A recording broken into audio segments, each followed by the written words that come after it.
We on the podcast, baby. Club Talk. Jay Brody. Yeah, baby, it's that Club Talk. Yeah, baby, it's that Club Talk. You're now listening to that Club Talk. And now, your host, Jay Brody. 1, 2, 1, 2, ha! All right, we are back with another episode of Club Talk Podcast. As always, if this is your first time checking out the podcast, if you're watching on YouTube, make sure you subscribe, hit that like button, drop a comment. If you're listening on Spotify, iTunes, any other your other podcast apps, go ahead, follow, rate, so you can help your boy move up in the rankings. All right. Okay, now today is an episode that's about to be recorded that I'm excited about.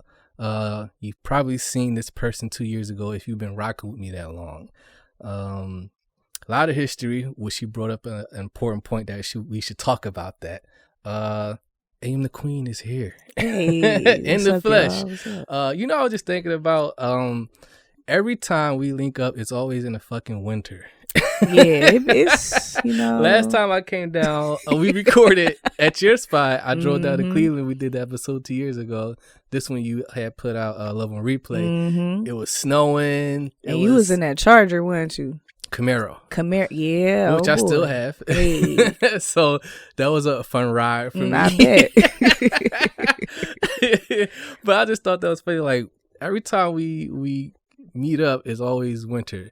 Absolutely. Should we keep that a tradition or try to get one in the summertime, spring at least? We will. We never know where God will take us. We might be in LA someday. So this is true. This is true. Which we were talking about before we were recording, which we'll talk about a little later. Exactly. But we got a lot to cover before we get there.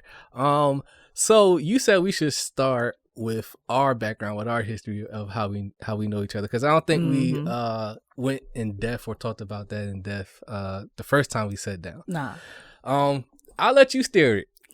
Okay, so dang, you exposed me a little bit. Exactly.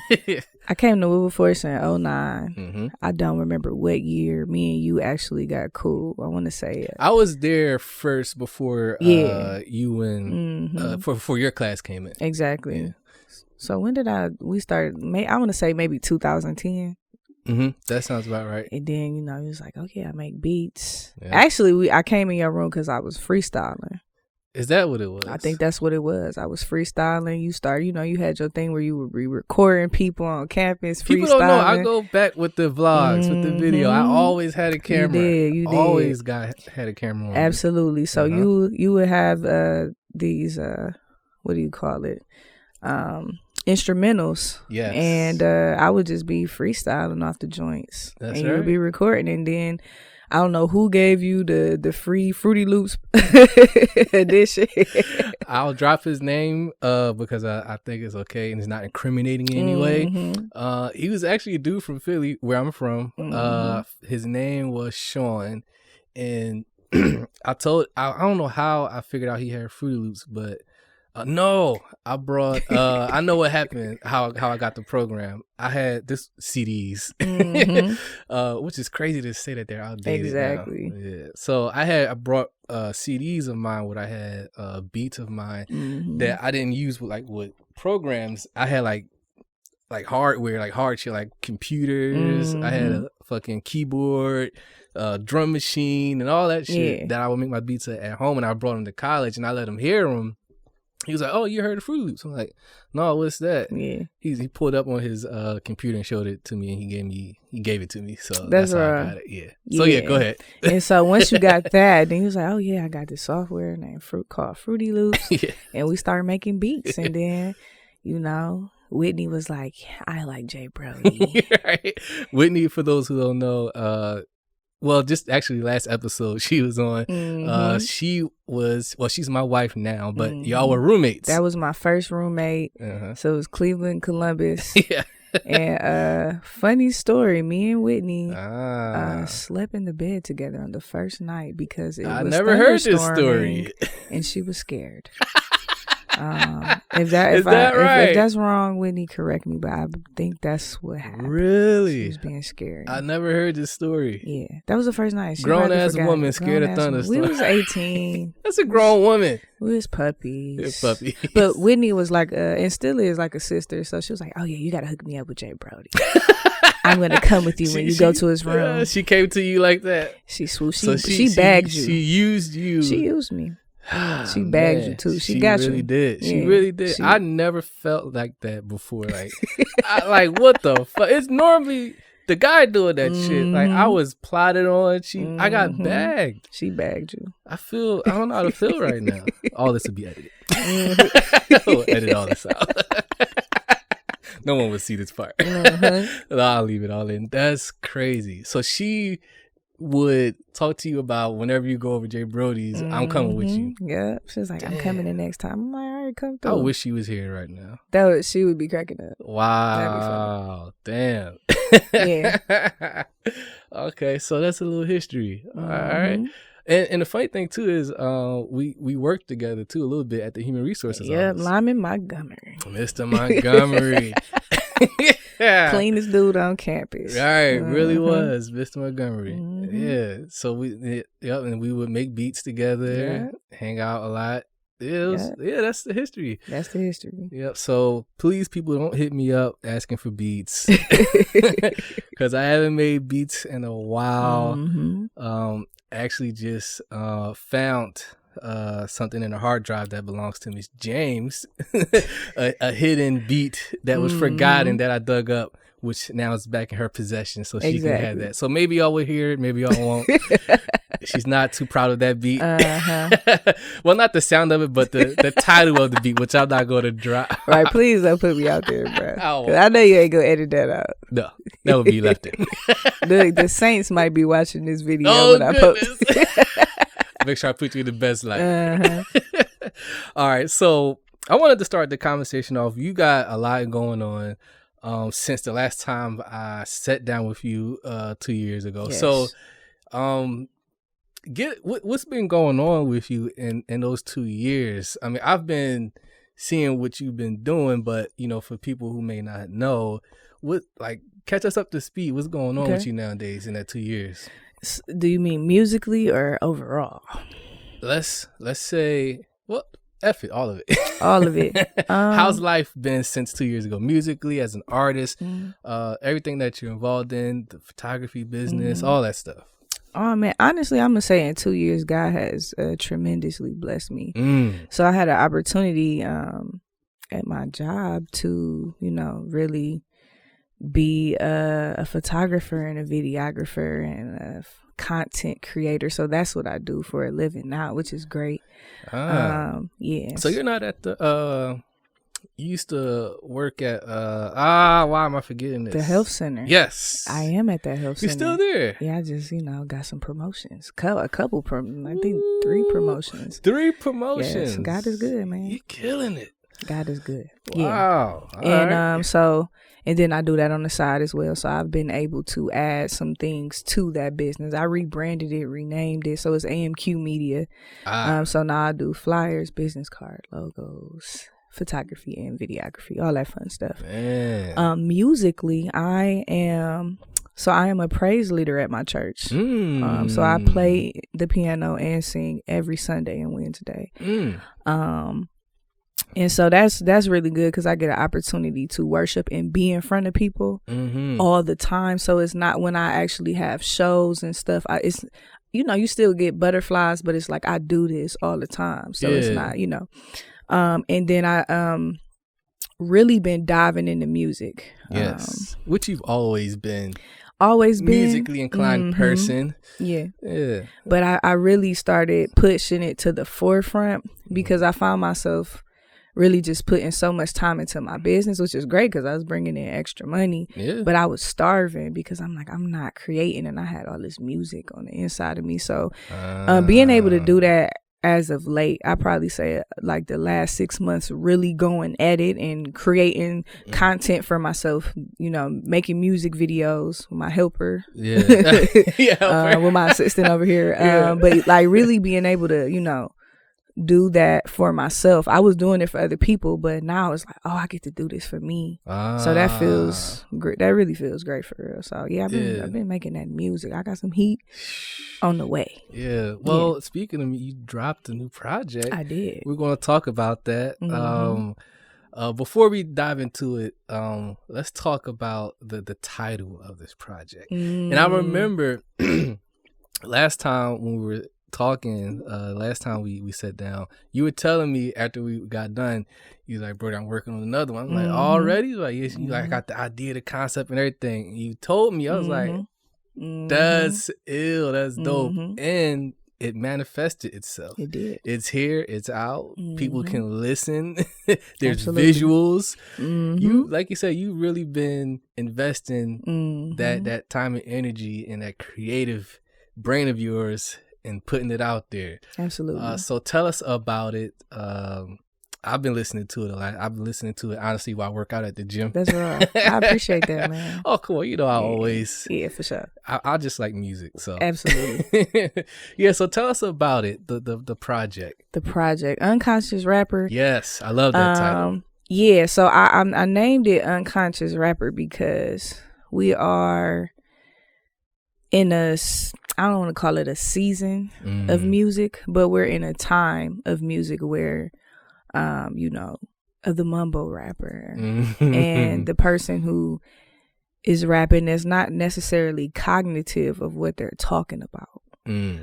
But to most people, that is their consciousness, right? They are the conscious rappers right now. So I named it Unconscious Rapper. That's heavy. Yeah. That's heavy. Yeah. If you just break that down, that is heavy. What are you listening to? Yeah. I'm at church. That's what it is. Yes. Yeah. So that's where the concept of Unconscious Rapper came from. Let's unpack that. Okay. Let's slow this down because that before we even talk about the tracks and breaking down lyrics, just that concept to me. Being from the East Coast, I dive deep into that, like concepts, lyricism, storytelling. Absolutely. And when I listen to this project, I can tell there's intent. There's intent with each record. Yeah. Talking about like being unconscious, right? And what we're listening to, what we're consuming. I want to unpack that because that's heavy right there. Like, for sure. Man. Yeah. What went through like in your brain when you thinking about, okay, you're looking at the landscape of music, preferably, we're going to just say for hip hop's sake, the messages we got in our music, what we're consuming on a daily basis, what we're bumping into in our cars, when we got out on the weekends, we at the clubs, that messages and images that is planted in our brain. Yeah. God forbid you got kids around you. Exactly. Too. Exactly. So it's just a cycle and oh man, that's heavy. That's heavy. So you want to wake people up a little bit. Just wake them up a little hey. Just think about what you're thinking about. Yeah. Wake up. Why is it important for you as an artist? Because I can imagine, because you get busy with the lyrics, it could be very easy for you to swing that way, like super easy. Yeah. Like why, make the 360 and decide to use your voice and your platform to, what? Let me talk about that. Because I want to leave a legacy. I think people think about the rappers that are 50 and 60 years old now. They have to look back on the sound and the songs that they put out when they was 20 years old. Word. And they may be like, dang, I'm embarrassed. I was out here looking crazy. I was encouraging people to do all these things that I can't do now because I'm not even physically able to do those things. You know what I'm saying? So I think legacy is important. And we just lost Kobe Bryant, right? R.I.P. Yep. And his daughter, R.I.P. And everybody that was on that helicopter. So when he left the scene, everybody is talking about how this man left an impact on his life and how much of a legacy he left. And so that that's what I think about, I have to, and I just know people, not to say I'm like a superstar or nothing as of yet, but I know it's people around me that's listening to what I'm talking about. Yeah. You know what I'm saying? So I care about that. Yeah, as far as like as long as I've known you always been a person that people draw to. Mm-hmm. Like I remember like people would come to you for like advice. Absolutely. Just to talk to, Mm-hmm. whether they're going through something personally, whether it's spiritual guidance. You always been that person that people would go to. Mm-hmm. That's interesting. Has that been challenging to not be what they would say of the world and do worldly things? I mean, I'm not going to say that I don't do worldly things. Not perfect here. I'm in the world. Of course not.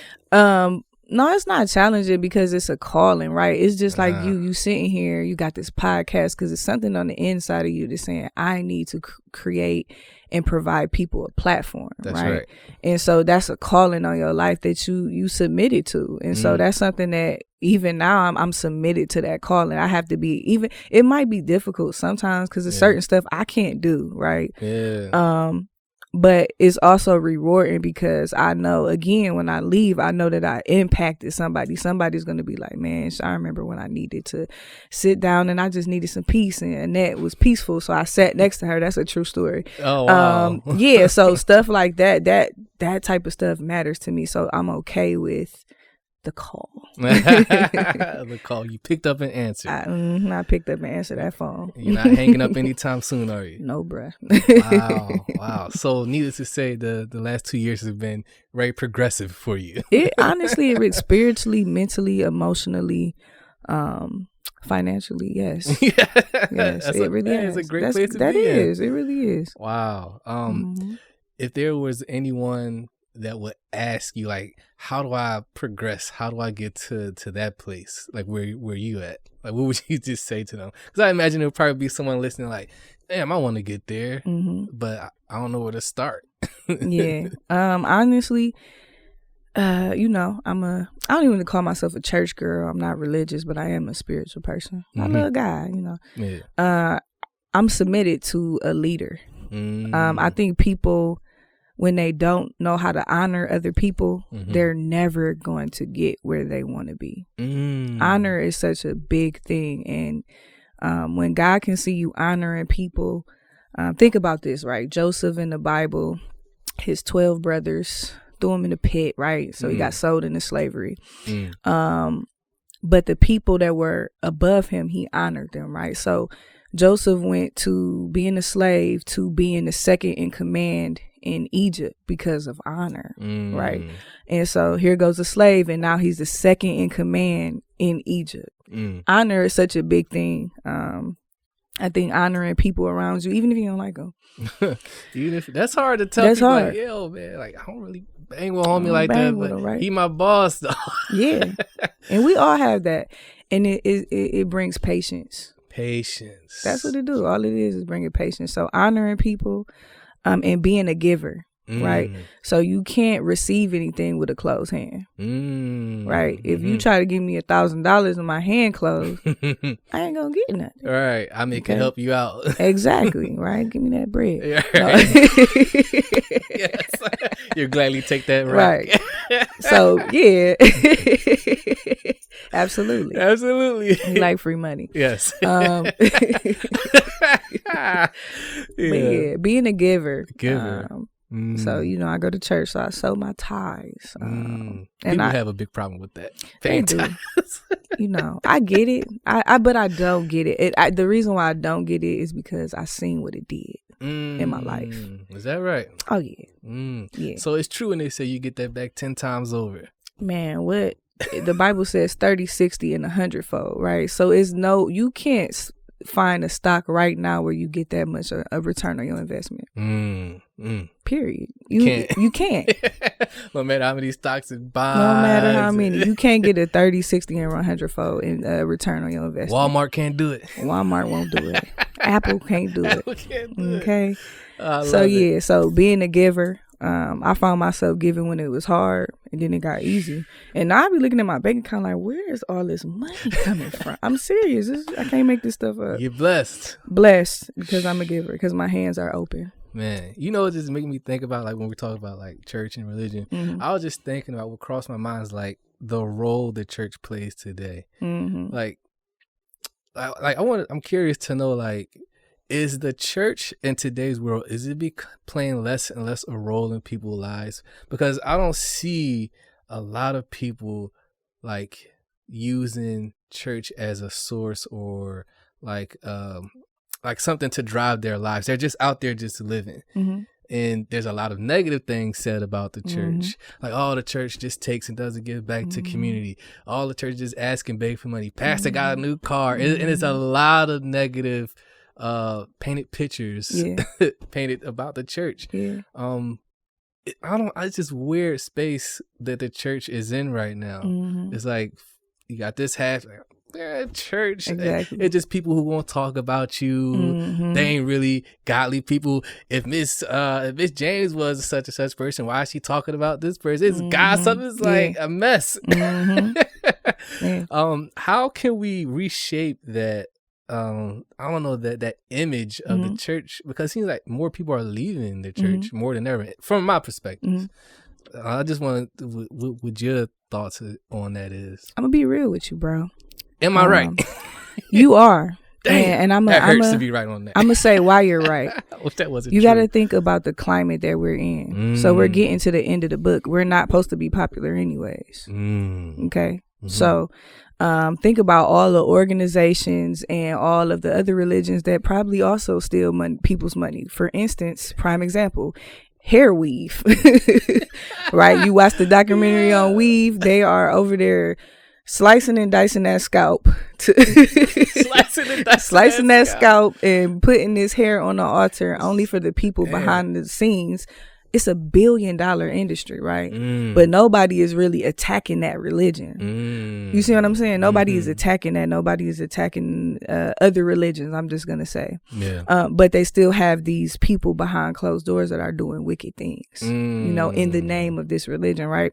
But the significant thing about Christianity is that we are in a time period where the good will be counted as evil and evil will be counted as good. So the fact that it looks evil doesn't surprise me at all. The narrative that we are thieves and that these pastors have these cars. This is an issue that I get. I don't want to spend too much time on this, but this is an issue that I get a little. I got time. Go ahead. Irritated about.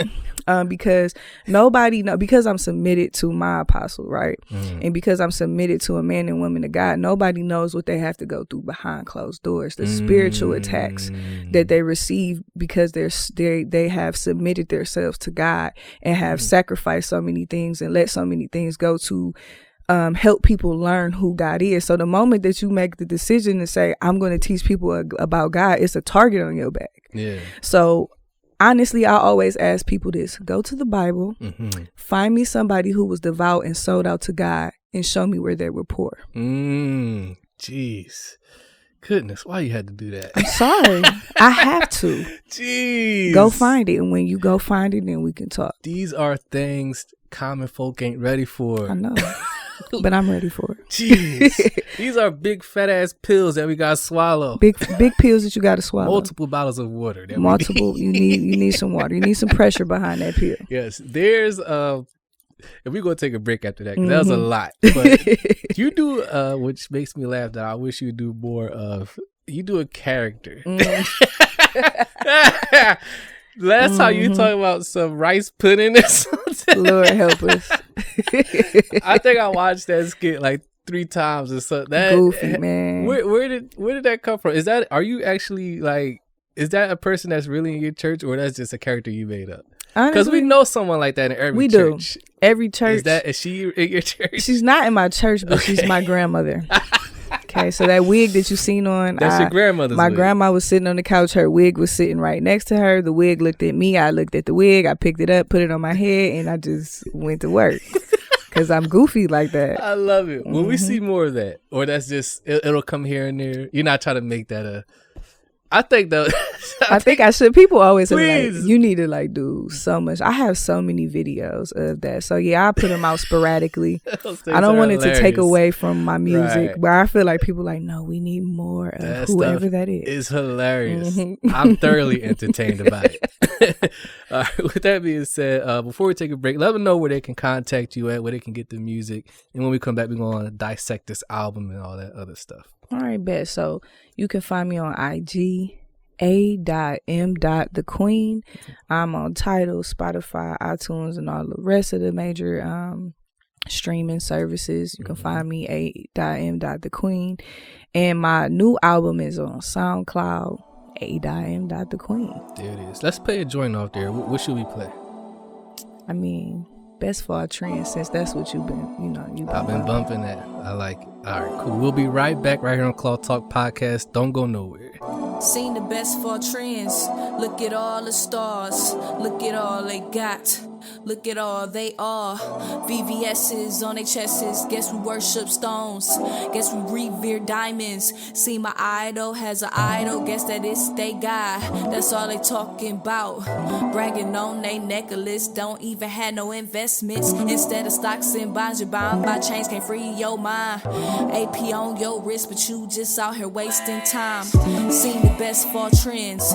They misrepresent my black features. My black rappers are our leaders before the people. Our black teachers with our sound, we out here leading generations to defeat. It's kinda hard to look surprised. Our own demise is our new leader. Ashkenazis rather keep the broken men without a father in the media. That's what they feed us, cause brokenness that still exists, it manifests. Cause what I think is what I say and what I do and nothing less. I seen the best fall trends. It happens every time. Like autumn, you be falling for it. All it got your mind. It's stylish to be wild and to be dope. You snort that line that they give you just to live your life. And ooh, you feel so high. I seen the best fall trends. We follow in the shallow. No deeper, couldn't sink. Don't use your mind to ever think. Into be an era, I guess, but you will not ever blink. Sign your life to write that deal, and now you're running out of ink. I seen the best fall.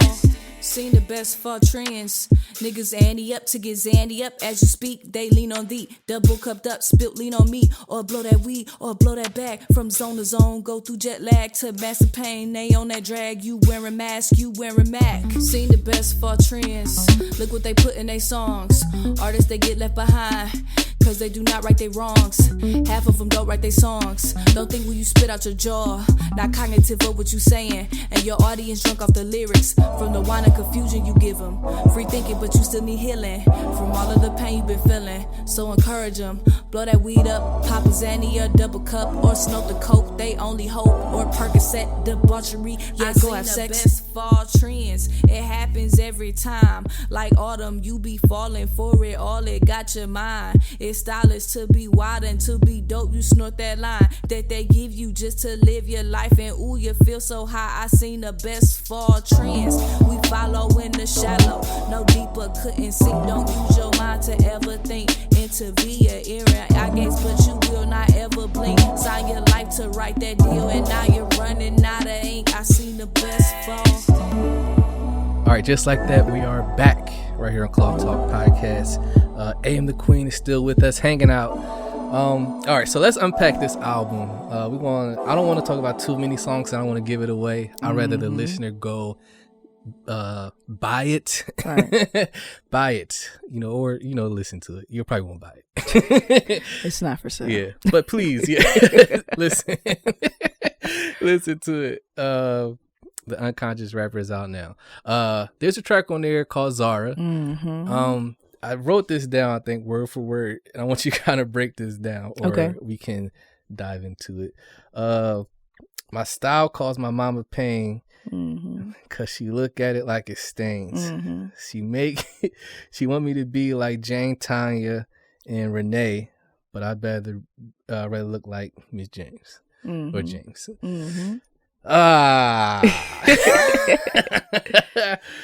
Break that down. I mean, it's obvious what it's saying. To me, when I hear that, I just think about acceptance, right? Being accepted by, you know, people that's close to you. Exactly. And they have this idea of what they want you to be or what you look like to them. That's like the first line in the joint. I'm like, oh, yeah. I'm like, this about to be okay. Why right off the gate with that one? Well, mama look at it like stains. Mama, but it bring my mama pain because she look at it like stains. Yeah. She want me to look like what? Tanya and Renee, but I'd rather just look like James. Yeah. So I was a tomboy when I grew, growing up. I was, me and my twin are the youngest of 9. It's 9 of y'all. It's 9 of us. Wow. So, the next older sibling that we live with was my older brother. That's 7 years older than us. So everything that I see is big brother, big brother, big brother. He getting to wear all these comfortable clothes, and I got to put on this dress, and I got to close my legs. So, of course, my style was influenced by him. Got you. And so I didn't want to dress super feminine. And my mother was just trying to, put me in these flowy dresses and flowery blouses. And I was just like, I'm not with it. And so that's where that line came from. It's like, I don't want to dress like you. Right. Was it like a lot of arguments? Oh man. Of course it was a lot of arguments because I'm a twin. Yeah. And so she want us to look alike, obviously. We had to dress alike, and the stuff that she's picking is not agreeing with my spirit, at the time. My spirit is not in agreement with what she's trying to do. I see. I see. It was a lot of fighting, it was a lot of me crying about not wanting to wear my hair and these little bobos, put a ponytail in there, right? Get the bobos out of there, stuff like that. Yeah. Now, did mother listen to this music here? Honestly, I don't know if my mom actually heard that line because she probably would have pulled tight on me like. All right, you talk about me. I am. I'm talking about you. So you wasn't afraid to put that out Absolutely not. That's my story, man. Yeah, because I think about a lot of people may wrestle with their identity. What we were talking about a little earlier. Yeah, it's like we're trying to figure out where the hell do I fit in this world. Exactly. And you got this person telling you that, this person want you to do that, and with all that madness, you might end up losing who the hell you are, your true self. Exactly. When did you realize for you, like, you know what, I know who I am. This is what it is. This is who I am, and stop listening to that noise. Honestly, if I'm being 100, it's an everyday process. Still to this day. Yeah, I feel like for everybody and I can't speak for everybody, but I feel like. What if tomorrow you found out something new and you realized that what if tomorrow you found out that you like anime? Right. Like, whoa. That's something new. Something new. 30 years old. 30 years old. You like anime. This is my true story. Right. 28 years old and I just found out I like anime. Is that right? Right. And so that's even though it seems like it's something small, it's like that's a piece of me that I didn't know. You know what I'm saying? So I feel like in some way people are always finding out new things about themselves and how does it fit in their everyday lives. You know what I'm saying? It is an everyday process. But when I realized, like, as far as dressing goes, when I got into college, and I talk about that in Zara too, like, I was at home and my mom was like, you don't know how to dress. You don't know how to dress. And when I got to school, like, people were like, Miss James, where you from? You from Cali? You from New York? I never was from Cleveland. Right. Ever. Everybody would say all these other places, everybody, but yes, never Cleveland. Never Cleveland, because they was like, you dress like you from you can dress and you look like you're from somewhere else. So that freedom of expression in college was kind of like, I can do this. Where, bringing that up, like, now that I think about it, your style was different than a lot of people. Where did that come from? Because, like, your shit was creative. It was like sometimes you have on like these big ass boots, or like a funky hat or something, like glasses, absolutely, like jackets. Like where did that come from? Like, were you always like that? No, I'm gonna be honest. When I was younger, I was heavily involved in the gay community. So, if you most of the people, think about the fashion today. Okay. Most of the people that's behind the fashion are probably from the gay community. From the LGBTQIA ... community, et cetera. Yeah. Community, right? Like my dude said, the letter people. The letter people. Who is that? I can't think of his name. A but comedian? yeah, it was a comedian. Who said that. The letter people. The letter people. But yeah, so most of them are driving the fashion. And so because in Cleveland fashion is crazy. Think about some of the people who went to Wilberforce that was from Cleveland. I can't even call his name right now. He had the high top fade. Are you referring to Jamal? I am. I remember this guy. Jamal, he could dress for real. You know what I'm saying? So he was a representation of what we was seeing every day in Cleveland anyways. For real. So out there in Cleveland, this is like normal. It's normal. I'm not going to say like, you're going to always have your people to be like, what did this dude got? You're a bad representation. But for the most part, yeah. And like I said, especially in the gay community, it was some dressers that, you know, you remember when we used to wear the long brim fedoras? I talk about that in Zara too. How I was wearing that before, and then people, when Future started wearing them, it was like, "Oh, you got that Future hat?" Like, no, bro, he got my hat. Right. We've been wearing this. Right. So yeah, just that, and just being able to creatively express myself. Right. Thirsty. Okay. What is there? There's a line that says, looking for acceptance. Yeah, you thirsty. You ain't got no substance. Attention is your quench of thirst. Attention is your quench of thirst. No more attention whore. Finish it. Why are you doing this to us? Why you forcing us to hold up a mirror? And that mirror is not pretty. That reflection may not be pretty. Like I said, these are fat ass pills. Yeah. Horse tranquilizer. Listen. Why are you doing this to us? Honestly, what was it time for this? Oh yeah. It's been time. That hurts. I know. It's okay. Like, that hurts. The mirror, that reflection is like, That's where growth happens. The pain. Yeah, and too, when you have no room for correction, no room for change, you always gonna be walking in error. This is true. You know. How does one go about changing themselves with no direction? Well, first you have to look in the mirror. that reflection. That reflection. Ooh. And somebody's gonna say something about your character. Like more than one person is gonna say something about you that you do, like a character flaw. Somebody gonna say something, or it's gonna cause negativity in your life, and then you might catch on eventually. Like, oh shoot, I gotta change that. You know what I'm saying? So that's it. It just made me think about like how long, you know, we as humans go living our life like someone that we're really not. Just to be accepted maybe, or be presented a certain way, or even to fit into some type of group or crowd. Exactly. You know, we deny who we really are and put on this whole bravado of something else. Exactly. You know, you a completely different person at home. Like, what you out here? I know you. Exactly. Yeah. I know you. Yeah. Why you only rep the gangs when the gangs come? Exactly. I know who you really are. Ah, man. This is heavy. That reflection. What do you think causes a lot of our misguidance? Because we're out here just looking for love in all the wrong places. Is it the social media? Is it social media? I think it's media.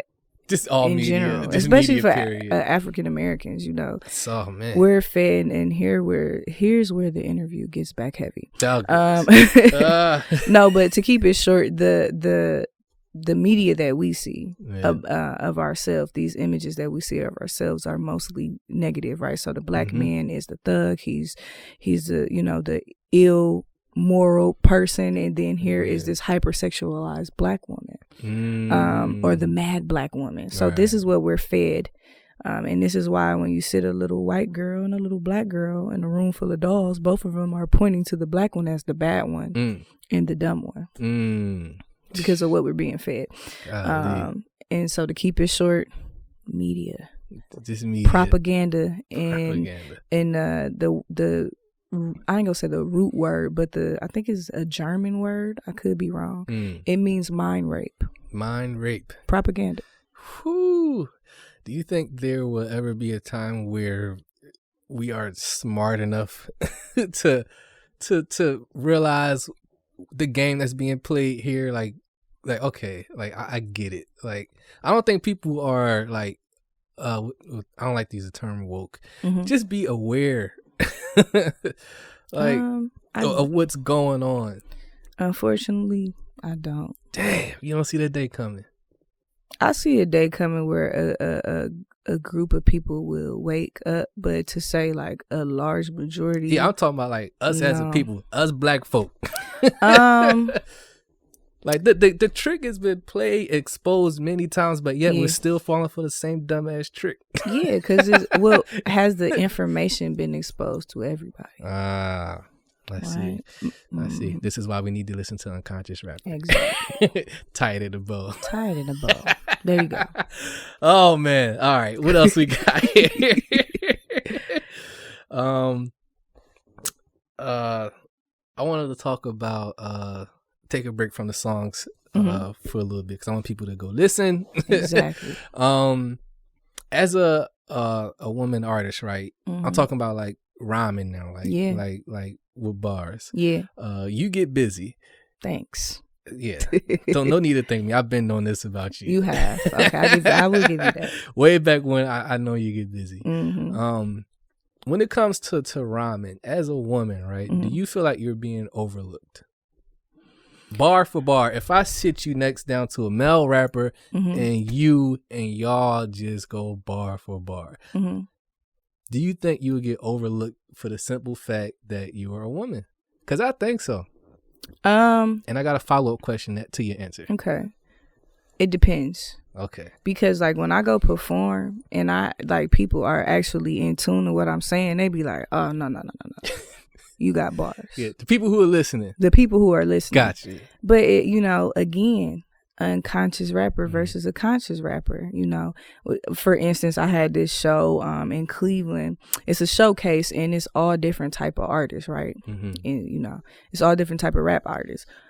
Guess who's getting the most love? It's the mumbo rappers. Mm-hmm. You know what I'm saying? It's the people who aren't talking about nothing for real. Right. They're not talking to everybody talking about the same thing. They really are. Yeah. Guns, money, females, drugs, death. Right. Getting the club turned up. That's Getting what the they club want. turned up. Getting that bag. That's right. Get the bag. So, yeah, I'm getting overlooked. But honestly, I feel like it just depends on the situation. Well, who's paying attention? Oh, who's paying attention? Does that bother you though? Like, cause like what I'm thinking about is like, far as like, artists who get busy. Like I had John Sprees on here a couple of episodes ago, and we was talking about this. I was asking about it because that guy, he can rap. He's an elite MC. Yes, he is. He really is. That guy can rhyme. And I was asking him about it, and I went to one of his shows out here in Columbus. And after his show, during his performance, let me preface this, people were just like, just looking, right? And after that, he was done, whatever. I was like, people aren't listening. I was like, they don't get it. Yeah, they're not getting it. He was like, don't worry about it, man. No, like, it's not the type of crowd for this. And he just walked away. Yeah. Like, he understood it. He got it. Yeah. He wasn't mad or nothing. Can't be. He did his thing. Was like, I expect that. I'm not tripping. It's just like, wow. Yeah. And I was thinking about like the artistry of it, that spending that time getting better, making that pen sharper and sharper. You're working on your craft, and then to not have that appreciated. I would be, as an artist, I would be so fucking agitated. Yeah. I would probably want to quit. Like, why am I rhyming if nobody is like, y'all not even listening for ain't real? paying attention. I'm done with this shit. That's how I would feel. Like, do you feel like that at times? Because you've gotten better and better and better.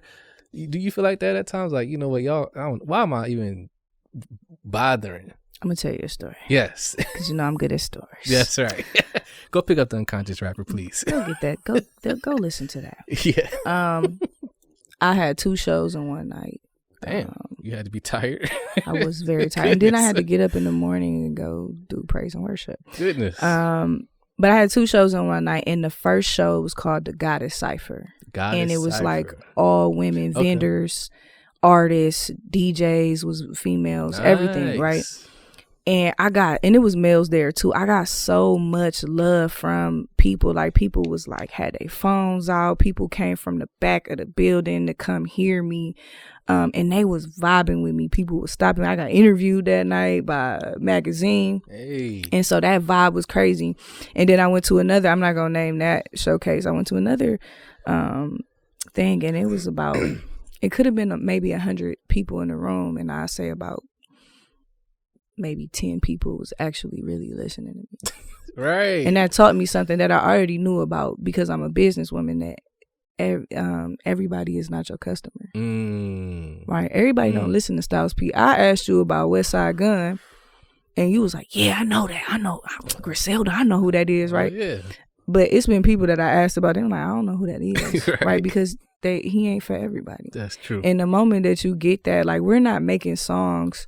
We really, as an artist, you're not really making songs for people. You're making songs for you, right? Picasso, all these different artists. I wanted to name the black artists that I can't think of right now. But they didn't draw paintings for people for real, right? They drew for themselves. And then people said, no, we want to spend $1 million on this. We want to spend $10 million on. So that's what it's about. It's about making the music for yourself and accepting that, yeah, I'm cool. I'm not for everybody. I'm not a pop artist, because I don't even like pop music like that. Really? Like, I listen to some pop songs, but it's not for me. You know what I'm saying? I'm not gonna say I don't listen to all pop music, but most I don't. Okay. Because it's not. I'm not their That's customer. not right. So that's how I deal with that. So you accept it. I accept it. Man, I just feel like the best ones always get the short end of the stick. That's okay. Because it's a time coming, and I really believe this is a time coming where we will be popular again, because people are like, I'm hungry for something, but I don't know what it is. And then when they hear that sound, they can be like, that's what I've been missing that I didn't know I was missing. You know what I'm saying? So I really believe that the age of this sound that we have now is going to slowly but surely be phased out, and then people are going to be willing to listen. I'm not saying no, it's still going to be your sauce music, like Yo Gotti said. You still going to have your sauce music, right? Yeah. The music that get you crunk, but it's going to be, remember, think about this, when Styles P, Jadakiss, Jay-Z, all them artists was out, that was a time where it was cool to be a conscious person. Nas, all these people, it was good. That time is going to spin back around. You think it's going to come back? Oh, yeah. I hope so. I'm hopeful it will. For sure. Because right now it looks very dim. Of course it does. Of course it does. But it's coming back. It's coming back. All right. I'm going to take your word on that. I'll contact you in 10 years. Please. Please do. Speaking of that, where do you feel about the climate of women rappers today? Because there's a lot more than we ever seen. Oh, yeah. Cardi's taking home Grammys and awards. We got women like, who's my favorite, Rhapsody, an elite MC who I think can wash a lot of dudes. Of course. You and Charlamagne the Guy feel the same. That's his favorite rapper right now. Rhapsody gets so busy. What's your thoughts on the climate when it comes to like women MCs? I think it's in a good place. I do too. And again, I'm not gonna tell you a story, but it's nothing new under the sun, right? So think about Foxy Brown. Think about that time period where it was Lil' Kim, Foxy Brown, Da Brat, MC Lyte, Queen Latifah. That was an era when they wasn't trying to put us against each other, because it was too many of us to do that, right? And then when Nick came out, it was a dry season for women, so she reigned in that season, right? And then when any other women tried to come up, I'm sorry to say that, but the music industry is a misogynistic industry. Right. Let's call it what it is. That's true. It is. So it's male driven. And so I think behind the scenes, people were trying to put women against each other. We don't never really see men trying to put each other against each other like that, because it's a male saturated industry. It's male dominated. It's male dominated. Right. So it's no need to do that. But when it came to women during that dry season, it was like, nah, we got to put these two together. Yeah. Because if these few people pop up, they taking away my ears. They taking away my listeners. Yeah. So now I think we in a good place. I pray that we stay here. Me too. But I also pray that that it's not just, we need more Rhapsodies. Yeah. And no shade to the genre of music that you like, the genre of rap that you rap. Yeah. But I'm gonna just say, even with hip hop, period, it's not a representation of black people. Like, black people are not monolithic. We're not all the same. So, you know, when I was talking about this, so I'm like, we need a rapper with a suit on. Where are rappers with the suits on? And then later I found Jadena. That's right. Right. And if you like Jadena and you know what he talk about, he's you know, he could rap, he get down, right? Yeah. But he talk about different type of things. Yeah. And he's in a suit. Right. You know, and he was talking to that. I'm a classic man. He was speaking. You see, if you ever seen that video, it was like, oh, look at this black excellence right here. Yeah. He was speaking to a group of people that, because black people are not monolithic, so he was speaking to that college person, you know, that who, you know, we don't have no music that encourages us to go to school and that encourages us to go into business and encourages us to be creative. We don't it's have boring, as people would say. Man, nobody want to listen to that shit. I'm trying to get turned up. I ain't trying to hear nothing about no college. People out here trying to get turned up, fucked up. Right. But then when you can't do it no more, then what you gonna listen to? Exactly. Wow. Yeah. That's heavy. I think we found the title of the episode. That's heavy. Yeah, that's heavy. That's a good title. There we go. We got it. That's heavy. Mm-hmm. Damn, I forgot what I was just about to ask you. Oh, if a label came to you, right, and they was interested in you and wanted to offer you some money, a deal, talking about, you know, maybe a meal or two, straight check right in the pocket, but there's always a but. There's always an asterisk. Yeah. They want you to change your look. It's a no, dog. You're not signing that contract. No. Ooh. You gonna turn down a meal? Yeah. You got pride of yourself. Self-respect. Nah, it's just you found me like this. Then they're gonna say, well, we bought into your music, not your look. We want you to continue doing the music, but can you put this on? We got you a stylist and everything. It's a no, dog. You turning down that deal. Yeah, especially if you're trying to put me in some heels and stuff. No, yeah. They want you to be a little bit more sexy and revealing. No, because my music is not sexy and revealing.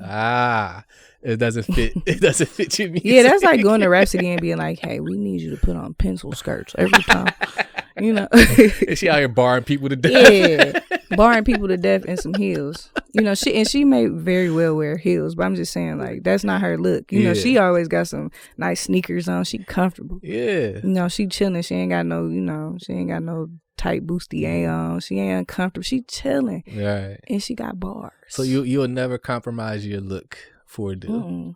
No. It's not that deep. Honestly, if you ain't, honestly, most of the time, if you coming to me with $1 million or $2 million, that mean you probably gonna make $50 million off of me. So I'm probably not gonna sign that deal anyway. And two, you're probably going to want to own the rights to my music, and I'm definitely not signing that deal. So it's probably gonna get turned down anyways. Right, making music or photography. Music. Period. So if you had to let one go, you would let photography go? Absolutely. Damn, you ain't hesitate at all. I thought it was going to be a little challenging. Nah, you're more passionate about the music. Yeah, and it's so funny because at one point, you know, when I get to the place where music is becoming a lucrative thing, my next thing is going to be, how can I build community? Right? So the music, everything is a segue for me. Right, photography and it's some videography money that I got that I use to buy speakers and microphones. You feel me? And to pay for my music to get put on platforms. That's just real, right? Yeah. So you use that to just fund your actual passions. I use it because I know how to use it. I use it. I cut out some money too because I don't have to pay nobody to do my pictures. I don't have to pay anybody to do my music videos or my media, my marketing. That's true. So, but everything is a segue. So the music for me is a great platform, to teach. And you know, also it's good money at one point, right? So I want to use that money to build community. So having affordable houses in hoods and rebuilding communities and giving people scholarships and doing all these things, that's the end goal, is how can I impact people. That's really genuinely what I want to do. So all of this stuff is a segue, because when I get to the place where I want to be, I'm not gonna be able to take my own pictures and do all this stuff anyways, right? I'm gonna have to have a team, right. And so that's what it is, man. You beat me to one of my questions. I'm I was sorry. gonna ask you. I'm so now sorry. I can't ask it. It's okay. Ask it anyways. I will. Okay. We're gonna talk about one more record, then we're gonna take a break, then we're gonna come back. All right, babe. One of my favorite records, Best Fall Trends. There's just a little line that I think explains a lot. Don't right their wrongs. I think we touched on it a little bit. As far as like righting our wrongs.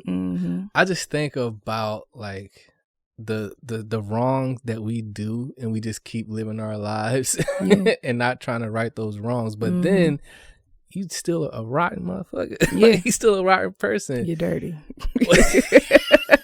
You're dirty. You're dirty. I'm just thinking about how does one like will even go about trying to acknowledge it first. I just shit. You know, I ain't the cleanest one out here. I did you know, XYZ. I shouldn't did that to that person. But then we have that ego, that pride that won't allow us to right those wrongs. Can we progress to doing that? Absolutely. You know, we can do. We can do that. Okay.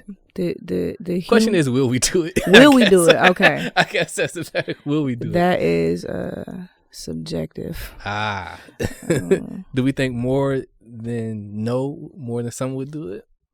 That is subjective. Subjective is to the individual. Yeah. It depends on who it is.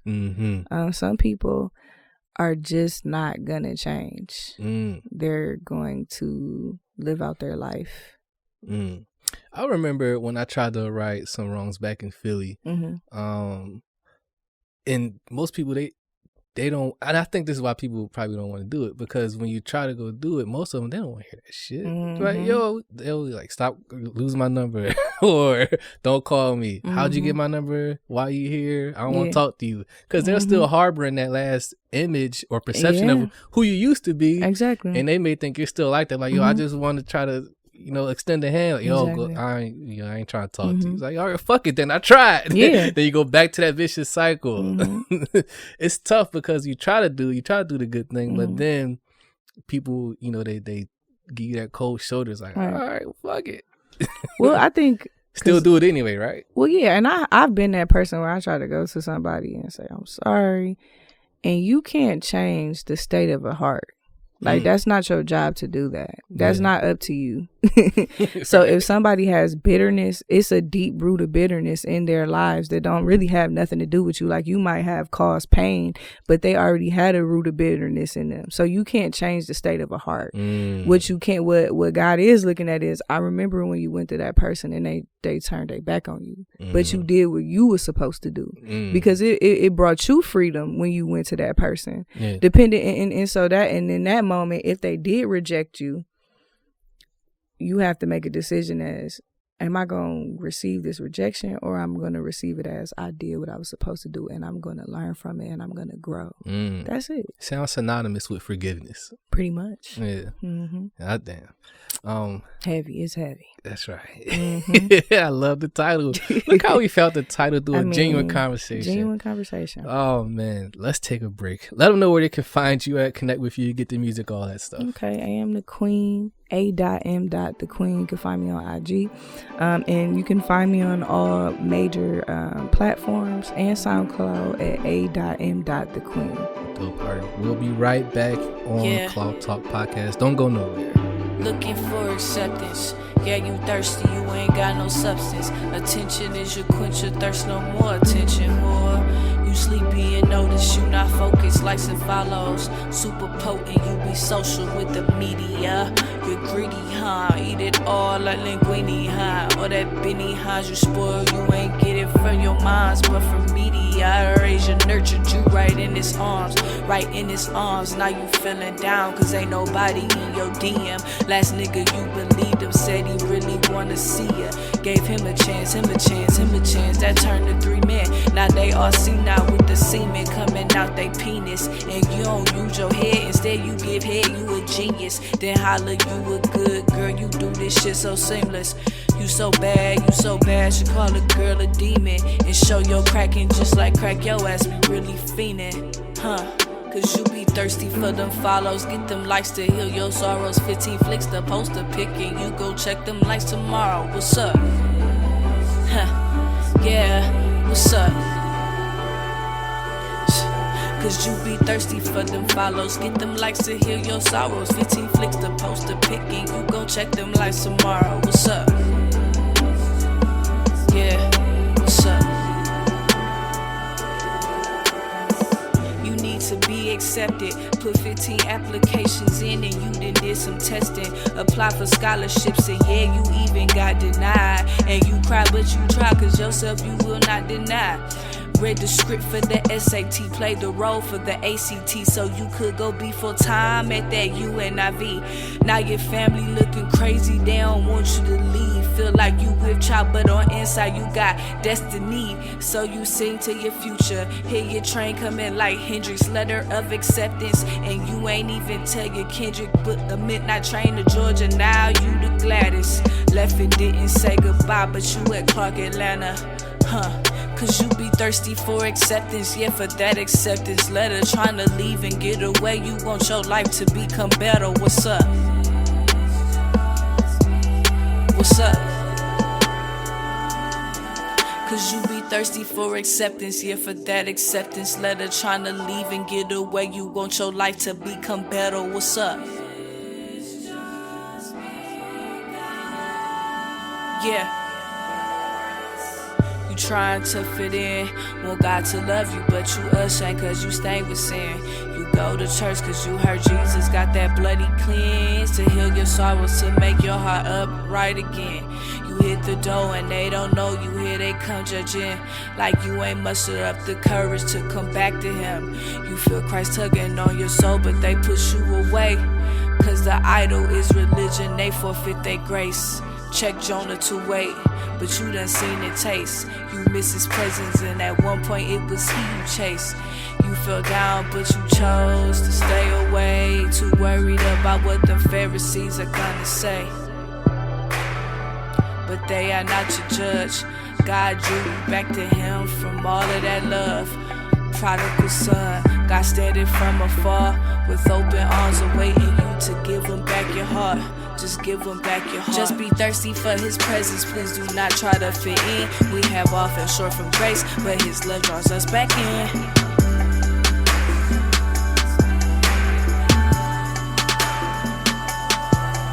Just be thirsty for his presence, please do not try to fit in. We have all fell short from grace, but his love draws us back in.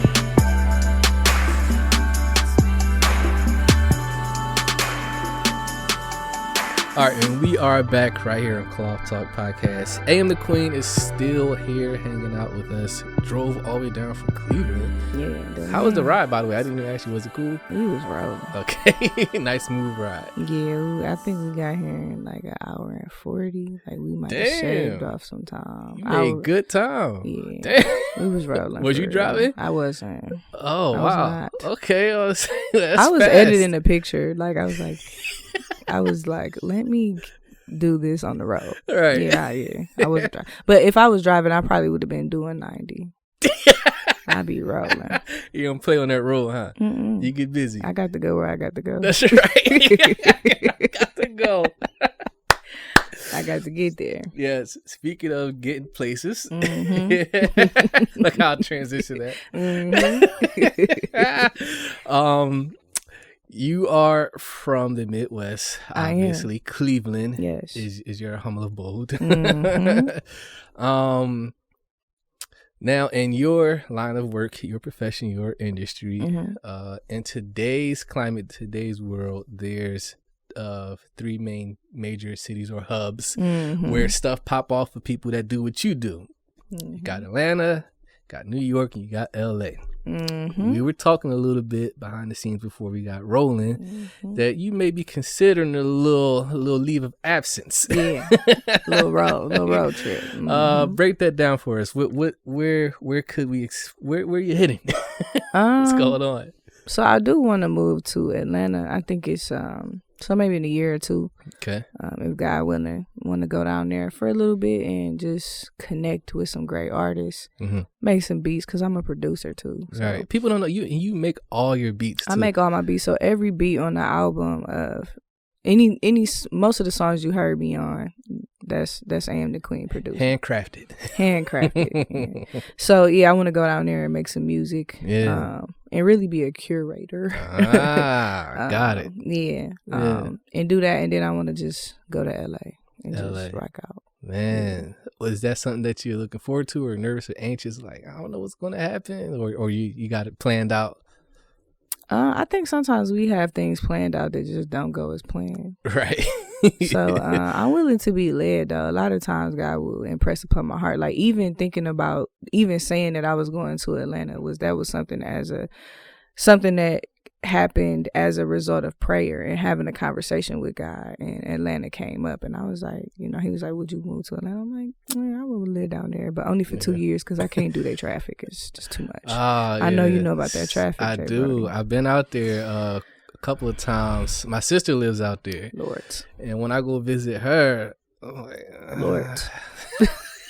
It's like, yo, what is going on? Yeah, it's a lot. It would literally take like 30 minutes just to get from one side of a town, or I'm like, yo, man, like you just trying to drive around downtown and it took you 30 minutes. I can't. Is that shit is overpopulated? Like everybody's going there, but hey, more power to people who live out there. Absolutely, because I couldn't do it.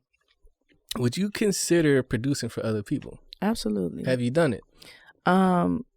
Well, shoot, in a roundabout way, I have. Indirectly. Yes. Yeah. So someone came to A.M The Queen like, yo, I got this idea and I got the sample in my head, but I don't know how to make the music. Can I just give you the sample and you do it? Yeah. You'll produce for people? Yeah. It's a lot of songs that I have. So my producer name is Peacemaker. Wait a minute. Yeah. I didn't know this. I know because I haven't revealed it yet, but it's coming. Is this an exclusive we about to get? This right is here? exclusive. Yeah, this is exclusive. Goodness. So Please, it's Peacemaker. Keep going. I won't stop it's you. not PEACE, it's PIECE. So Peacemaker, like masterpiece. A piece of pizza? Yeah, but it's like a masterpiece. So Peacemaker. Is this something new? This is new. Yeah, I've been like really trying to figure out what my name was because I didn't want it. I wanted it to be separate. Like, Hitmaker, his name was Young Bird. That's right. We knew him as Young Bird. And Hitmaker is that guy right now. People don't even know the hits he's behind. They really don't. They lost. He don't even care. Cut me the check. Cut him the check.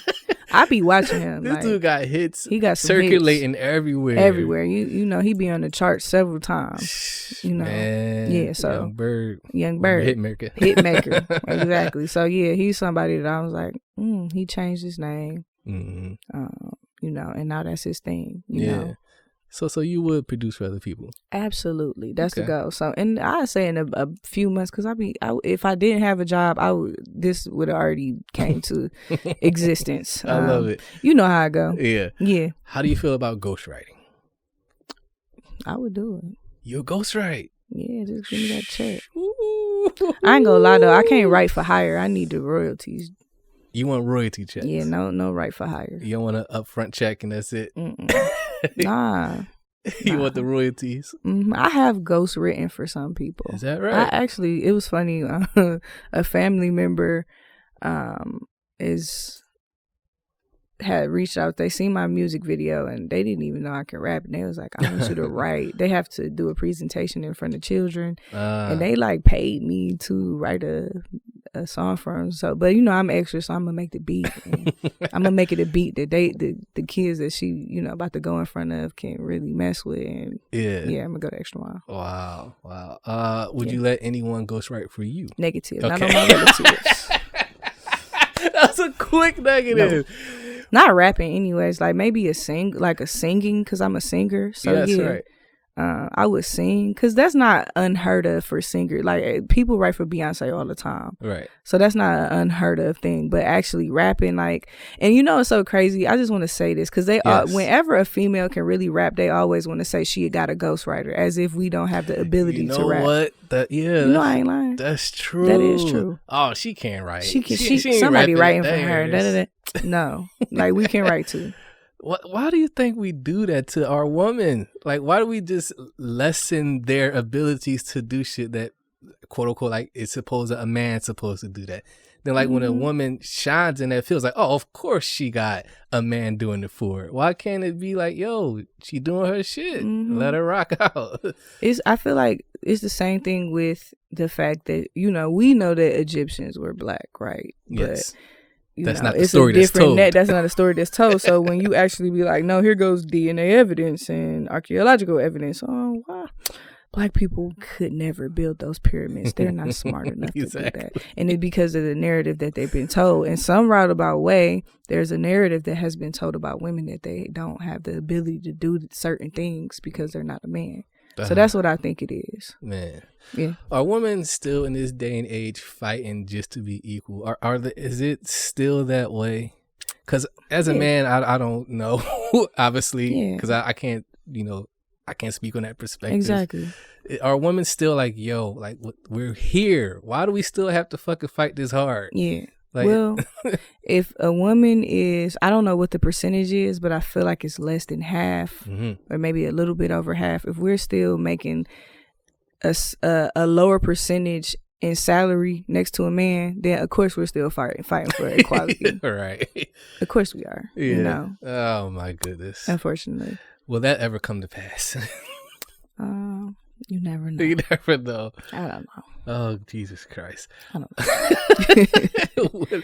Time will tell, won't it? Time will tell, yeah. Wrapping up a bow with this unconscious rapper project. Okay. I asked you, were you happy with it? And your response was, I was not happy with the amount of songs that I put on the project. Yes, you felt like you could have put a little bit more in there. Yeah. So there's, right now as it stands, as it's released, there's 6 total records. 6 total records. You were saying 9 or 10. Yeah, it's supposed to be about 9 or 10. Yeah. Right. And I was supposed to do, like, I was going to do, you asked me about the skits I do. I was going to do skits in between the songs. Yeah. But I set a deadline for myself and I just couldn't get it done quick enough. Yeah. Let's talk about the deadlines, which I don't understand when it comes to you damn artists. Yeah. It seems like y'all box yourselves in with deadlines and boxing creativity. And I was like, you can't put a time limit on creativity. I agree with that.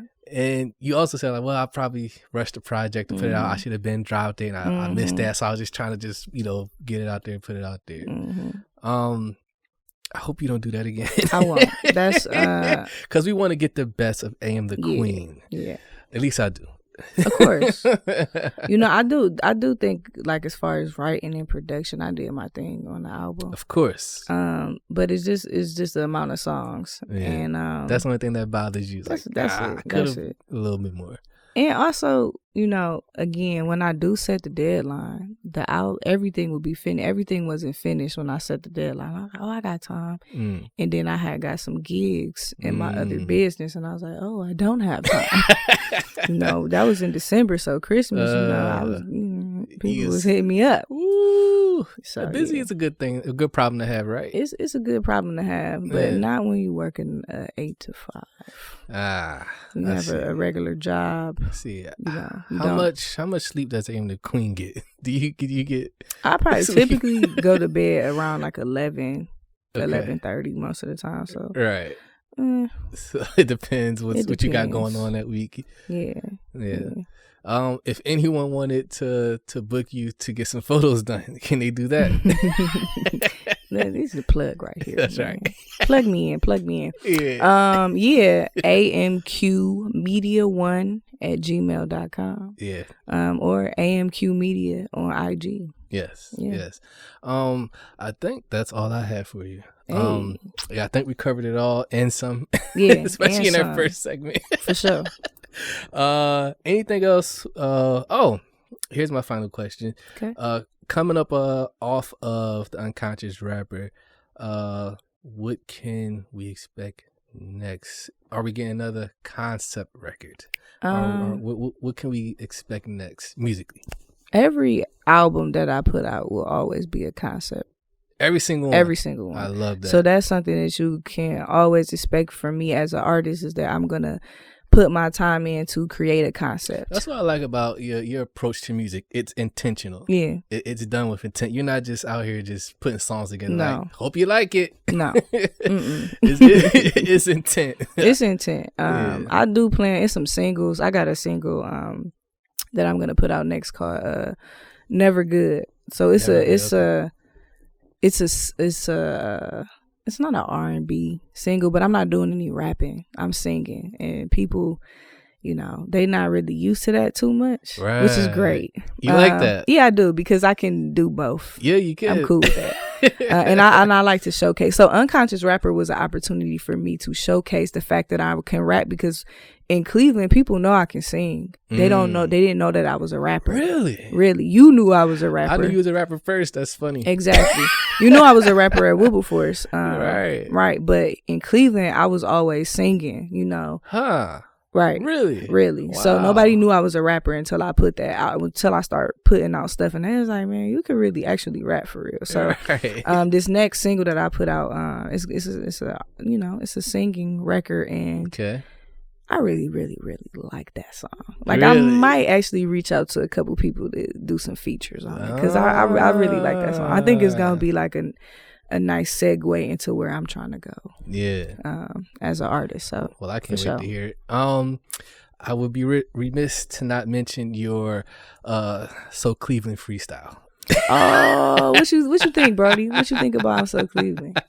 I think you put Cleveland on. Oh, my. That's a nice compliment, man. Yeah.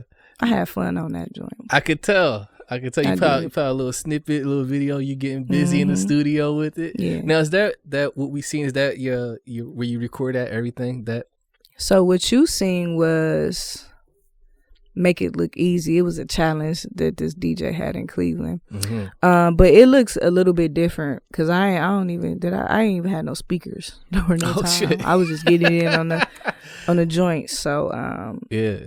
I had speakers before, but they just went out on them. You know how speakers go. Yeah. You banging them too much, they gonna leave you. Yeah.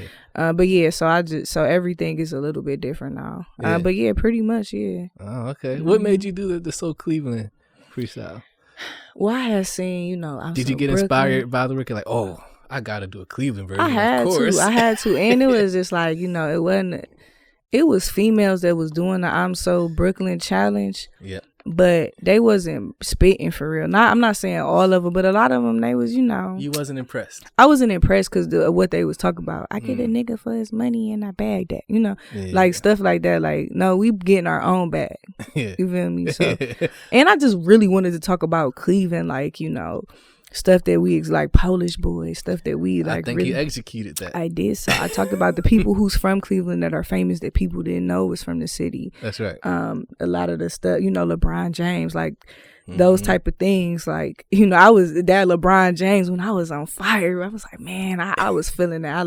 That was like my favorite part of the song. Right. How long did it take you to craft that one up?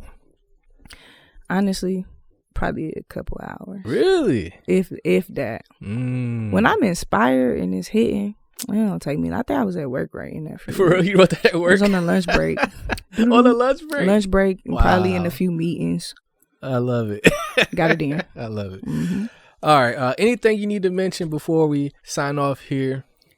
Yes, absolutely. Go ahead. If you're an artist if you do something, if you have something that you love, let me look in the camera. Oh, direct message. Direct message. If you have something that you love to do, whether it's music, if you are an artist, you're a drawer, if you are a beat maker, if you are a dancer, whatever it is that you want to do, put forth your effort. Put so into yourself.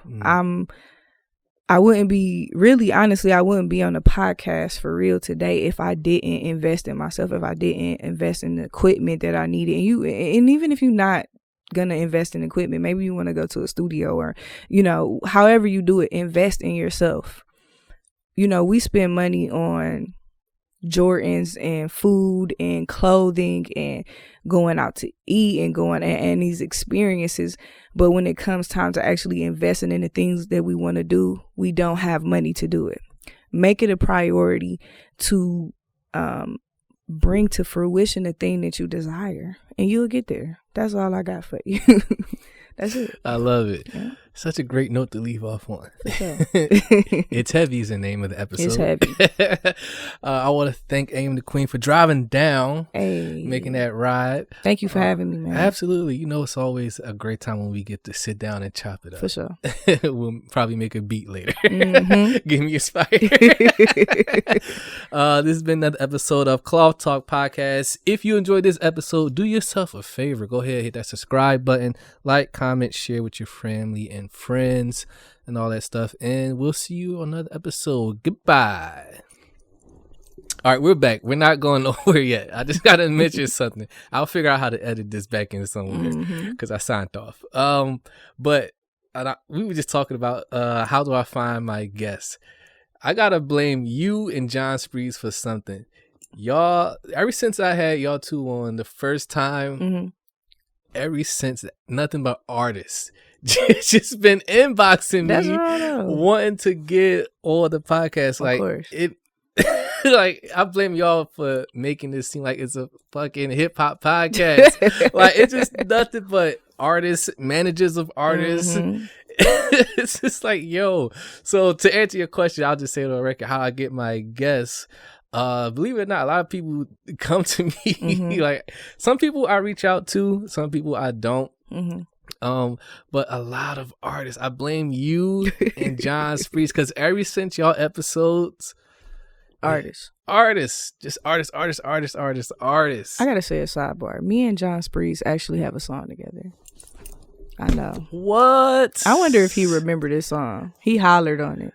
It's called Get High. We was at Wilberforce. Get High. Yeah. What? Yeah, we recorded this at in the little music. I want to. It's not a room in the music building. Oh. Yeah. What, really? Yeah, we did. Well, John Sprees, I hope if you listening to this, has it ever been released? Did y'all release it, or is y'all I don't just know what he recording did it with it. I'm gonna send it to you. I this still is got years it. ago. It's horrible. It's not horrible. I just was singing and I didn't sound good. Oh, okay. But it's were y'all trading bars? Was this a bar fest? I had some bars on there. I feel like I could have went harder, but he whenever he hop on something, he go ham. So That's he was right. hollering on there. Yeah. I did a little razzle dazzle. A little razzle dazzle. Okay. But yeah, that's all I had to mention. Okay, we're finally done. All right. End of the podcast. Wait, let's get Jerome.